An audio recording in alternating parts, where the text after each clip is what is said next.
Okay, so a few days ago, someone who was just getting into music production asked me a question. It's a question I've heard been asked a lot, and it also has been answered a lot as well. But I think I should share my opinion on it, so let's get into it.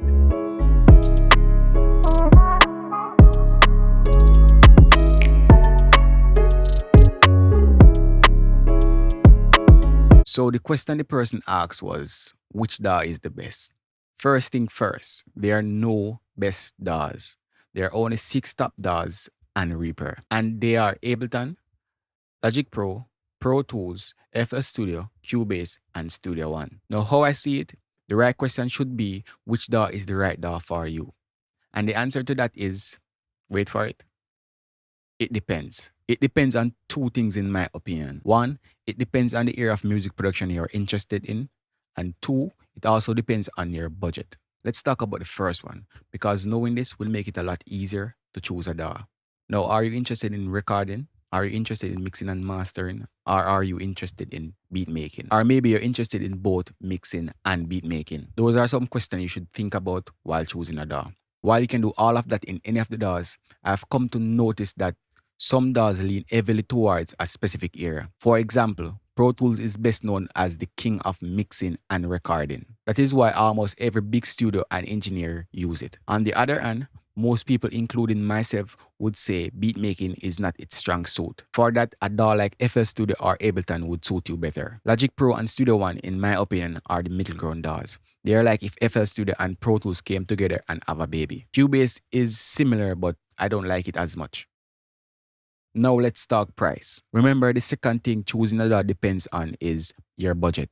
But keep in mind, this is also heavily dependent on the area of music you're interested in. If you're mostly interested in beat making, I would recommend going with FL Studio, starting at $9.99 US for the Fruity edition, up to $4.99 US for the all plugins edition. I would also advise you to get from the producer edition upwards. And remember, they love your lifetime free updates. Ableton starts at $79 for the intro version, up to $5.99 for the live suite version. Ableton is considered one of the best for beat making as well. Logic Pro would be the best option if you want to do it all for only $200 US. Studio One starts at $100 for the artist version, up to $400 for the professional version. And they also have Studio One Plus, which is a subscription-based service. And remember, Studio One is an all-round DAW, just like Logic Pro. Pro Tools is subscription-based, starting at $30 monthly, up to $299 a year. Honestly, I'm not a fan of the subscription-based products because I like to own my tools. But if that's something you're interested in, do your thing. Cubase starts at $100 for Elements, up to $579 for the Pro version.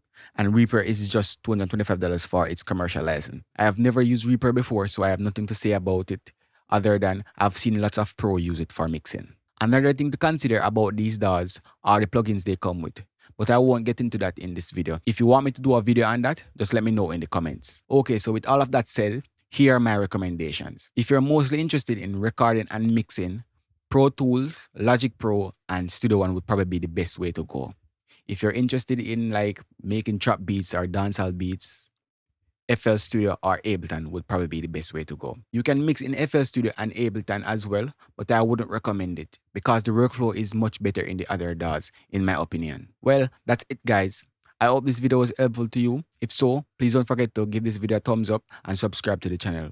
See you in the next one.